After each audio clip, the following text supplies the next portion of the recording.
دنیا کے تعلق سے اللہ کے رسول نے فرمایا تھا کہ دنیا ایک بدبودار ہے اور ایسی بدبودار ہے۔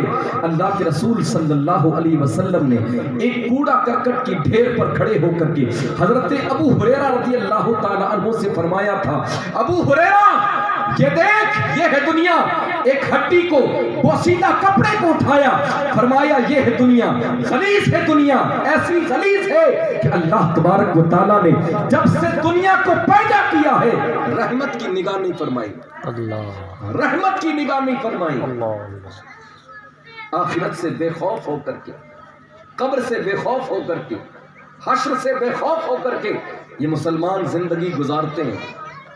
ارے دنیا میں اور بھی مسلمان آئے تھے، پیسہ بھی لوگوں کے پاس بہت تھا، لیکن وہ اس طریقے سے بے قابو نہیں ہوتے تھے بلکہ وہ اپنے اسلام کے دائرے میں رہ کر کے زندگی گزارتے۔ پیسہ تو فرعون کے پاس بھی بہت تھا، پیسہ تو نمرود کے پاس بھی بہت تھا، پیسہ تو حامان کے پاس بھی بہت تھا، لیکن وہ پیسہ ان کے کام نہیں آیا، بلکہ نمرود کو ایک چھوٹے سے مچھر نے، لنگڑے مچھر نے اس کے ناک میں گھس کر کے جو ہے اس کی موت اس سے ہو گئی۔ فرعون کو اللہ تبارک و تعالیٰ نے جو ہے دریا کے اندر غرق کر دیا، اور بھی بادشاہ ایسے ایسے ہوئے جن کو اللہ تبارک و تعالیٰ نے ان کے گھمنڈ کی وجہ سے، ان کے پیسے کی وجہ سے ان کو تباہ و برباد کر دیا۔ اگر مسلمان ایسے زندگی گزارے گا تو پھر حال وہی ہوگا۔ پہلے کی امتوں پر ہم تو اللہ کا شکر ادا کریں، شکر کریں رب کا کہ اللہ تبارک و تعالیٰ نے ایسی امت میں پیدا کیا ہے کہ رات دن گناہ کرتے ہیں، صبح شام، صبح کاٹن کے کپڑے پہن کر کے باہر نکلتے ہیں اور اچھی طریقے سے لوگوں کے درمیان بیٹھتے ہیں، سب ہنستے کھیلتے ہیں، کسی کو کوئی پتہ نہیں کون زنا کر کے آیا ہے، کون بدکاری کر کے آیا ہے، کس کے دل میں کتنی برائی ہے، کس کے دل میں کتنا گناہ ہے، کوئی نہیں جانتا۔ کس وجہ سے؟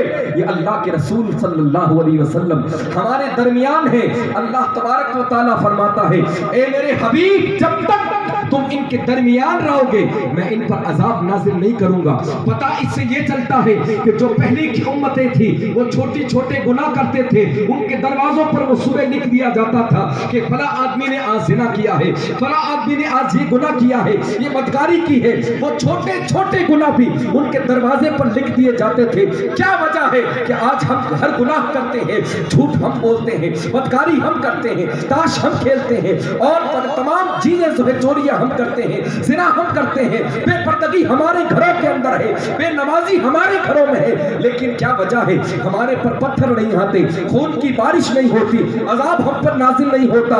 وجہ یہ ہے کہ اللہ کے رسول صلی اللہ علیہ وسلم ہمارے درمیان ہے۔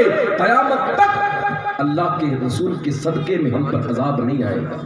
لیکن آج جو عذاب آ رہا ہے، ہر گھر جل رہا ہے، ہر جو لڑکیاں جاتی ہے شادی ہو کر کے جو 4 مہینے میں پریشان ہوتی ہے، طلاقیں ہو جاتی ہے، طلاق عام ہو چکی ہے۔ ادھر سے اپنے گھر والے بھیجتے ہیں، بیٹا تو ٹینشن مت لینا، 1 مہینہ ہوتا ہے وہ ادھر سے فون کرتی ہے، نہ صبر ہے نہ کوئی چیز ہے، نہ سکھا کر کے بھیجتے ہیں، نہ اسلامی تعلیم ہے، نہ بچی کو یہ تلقین کہتے ہیں کہ شوہر کا مقام کیا ہے، اس کے گھر میں کیسے رہنا ہے، اس کی فرما برداری کیسے کرنی ہے، اس کے ساتھ زندگی کیسے گزارنی ہے، یہ سکھا کر کے بھیجتے ہیں۔ کیوں؟ کہ جب گھر کے اندر ٹی وی چلتا ہے تو بیٹی جو ہے آپ اسلام کے مطابق نہیں چلے گی، گھر کے اندر فلمیں چلتی ہے تو آپ یہ کبھی نہ سوچیں کہ تمہاری بیٹی جا کر کے پردہ کرے گی تو قرآن پاک کی تلاوت کرے گی۔ یہ تو ان گھروں کے اندر ہوتا ہے جن گھروں کے اندر اسلامی ماحول ہوتا ہے، مائیں بھی پرہیزگار ہوتی ہے، بیٹیاں بھی متقی ہوتی ہے، ماں باپ بھی نمازی ہوتے ہیں، بھائی بھی جو ہے نمازی ہوتے ہیں، پرہیزگار ہوتے ہیں، ان کی مائیں اور ان کی بیٹیاں پھر پرہیزگار ہوا کرتی ہے۔ ایک واقعہ ذہن کے اندر آ گیا، حضرت محمد بن سلیمان الجزولی، میں ہر جگہ اس واقعے کو اس وجہ سے سناتا ہوں کہ ہماری مائیں بہنیں اس کو سنیں اور سمجھیں کہ جس طریقے سے آج ہم اپنی بیٹیوں کی پرورش کرتے ہیں نا، وہ تم کو دیکھتے ہیں میک اپ کر کے ان کے ساتھ شادیوں میں جانا، باریک کپڑے پہن کر کے ان کے ساتھ شادیوں میں جانا، جب وہ اپنے گھر کے ماحول کو دیکھتے ہیں، ماں کو دیکھتے ہیں، تو پھر وہ بچیاں اسی طریقے سے اسٹائل مارتی ہے، وہ اسی طریقے سے اپنا سجتی ہے، سنورتی ہے جیسے وہ گھر والوں کو دیکھتی ہے۔ اور جس کے گھر کے اندر پردہ ہوتا ہے پھر وہ بیٹیاں کیسی بنتی ہے ذرا سنیں۔ حضرت محمد بن سلیمان الجزوری رحمت اللہ تعالی فرماتے ہیں، بہت بڑے بزرگ گزرے ہیں، انہوں نے ایک کتاب لکھی ہے درود پاک پر جس کا نام ہے دلائل الخیرات شریف۔ پوری آخر سے شروع سے لے کر کے آخر تک انہوں نے درود پاک سے اس کتاب کو پورا بھر دیا۔ کسی نے آپ سے پوچھا کہ حضرت کیا وجہ تھی کہ آپ نے اس کتاب کو پورا درود پاک سے بھر دیا؟ فرمایا میرے ساتھ ایک واقعہ پیش آیا تھا۔ میں ایک جنگل کے اندر گیا تو وہاں مجھے وضو کی حاجت ہوئی۔ توجہ کے ساتھ سنیے گا، خصوصاً میری جو ہے مائیں بہنیں اس پر توجہ کیجیے گا۔ فرماتے میں گیا جنگل کے اندر، پانی ڈھونڈتا ہوا آگے نکل گیا اور جب چلا تو دیکھا کہ ایک کنواں ہے اور کنویں کے پاس میں ایک گھر بنا ہوا ہے۔ تو وہ وہاں پہنچے، جا کر کے دیکھا کہ کنویں پر نہ تو ڈول ہے نہ رسی ہے، اب پانی کیسے نکالا جائے؟ جب انہوں نے اس طرف ادھر دیکھا تو دیکھا کہ ایک چھوٹی بچی جو اس کنویں کے پاس گھر تھا اس کی چھت پر کھیل رہی تھی، 7-8 سال کی بچی کھیل رہی تھی۔ اس نے جب دیکھا کہ ایک بزرگ جو ہے کنویں کے کنارے پر کھڑے ہیں اور پانی کی تلاش میں ہیں، اس نے وہاں سے آواز لگائی، من انتا؟ فرمایا انا محمد بن سلیمان الجزولی، میرا نام محمد بن سلیمان الجزولی ہے۔ فرمایا کیا بات ہے؟ فرمایا نماز کا وقت جا رہا ہے، مجھے وضو کرنا ہے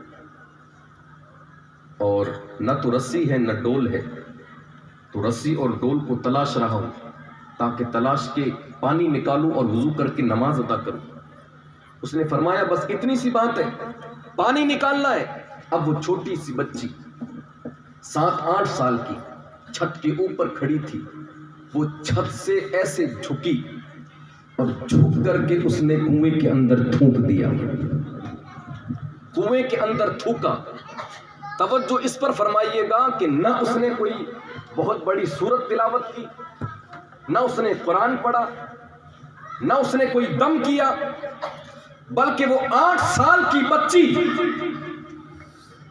گھر کے نیچے بھی نہیں آئی، کنویں کے پاس بھی نہیں آئی، کنویں سے جڑا ہوا اس کا گھر تھا، اس نے جو ہے وہاں سے جھک کر کے جب تھوکا تو اللہ تبارک و تعالیٰ نے اس کے تھوک کی برکت سے کنویں کے اندر پانی پیدا فرمایا، سبحان اللہ سبحان اللہ، اور پانی بھی ایسا پیدا فرمایا کہ فوارہ نکل اٹھا۔ جب اس بزرگ نے دیکھا کہ ایک 8 سال کی بچی ہے اور تھوک سے پانی نکل گیا ہے، وہ فرماتے میں وضو بھول گیا، مجھے وضو کرنا تھا، نماز پڑھنی تھی، لیکن جب یہ منظر دیکھا میں وضو بھول گیا۔ اب وہ بچی تھوک کر کے چلی گئی، کھیلنے لگ گئی۔ آپ نے فرمایا بیٹی یہ تجھے مقام کہاں سے ملا؟ تو وہ ادھر سے کہنے لگی اتنے بڑے بزرگ ہو، اللہ کے ولی ہو، پورے مصر کے اندر تمہاری ولایت کے ڈنکے بجتے ہیں، اتنا بھی نہیں پتا کہ یہ مقام کہاں سے ملتا ہے؟ اتنا بھی نہیں پتا؟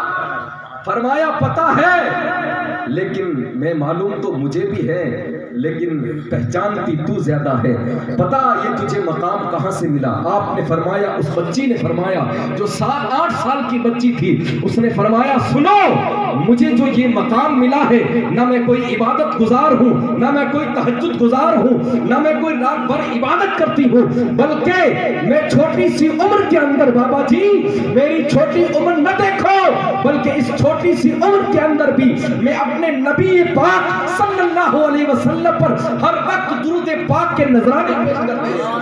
سبحان اللہ سبحان اس کی برکت سے اللہ تبارک و تعالیٰ نے میری زبان کے اندر ایسی تاثیر پیدا فرماتی ہے کہ میں کنویں میں تھوکتی ہوں، اللہ پانی پیدا فرماتی ہے۔ سبحان اللہ۔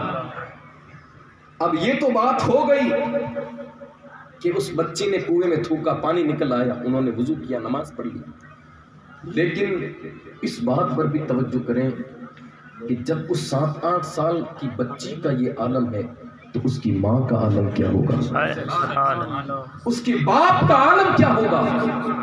جب مائیں بے پردہ ہو کر کے اور لپسٹک لگا کر کے میک اپ کر کے بازاروں کے اندر گھومتی ہے تو بیٹے اور بیٹیاں پھر ڈسکو ڈانسر بنا کرتے ہیں، پھر وہ بھی بے پردگی کے ساتھ زندگی گزارتے ہیں۔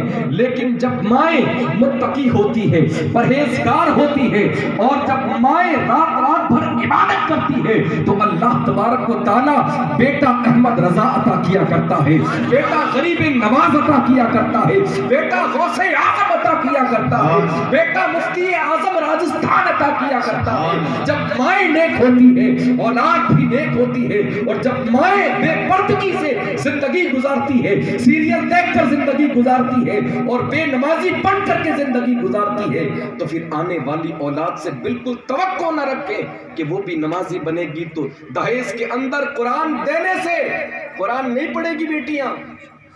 قرآن بالکل سجا سجا کے پیٹیوں میں رکھ کر کے دیتے ہیں، وہ بیٹی لے جا کر کے ایسا رکھتی ہے کہ شاید کبھی کھول کر کے بھی اس کو دیکھے، نہیں دیکھتی۔ ماحول اپنے گھر کا چینج کرو، اسلامی ماحول پیدا کرو۔ کب تک غیروں کی اسٹائل اپنا کر کے زندگی گزارو گے؟ ہماری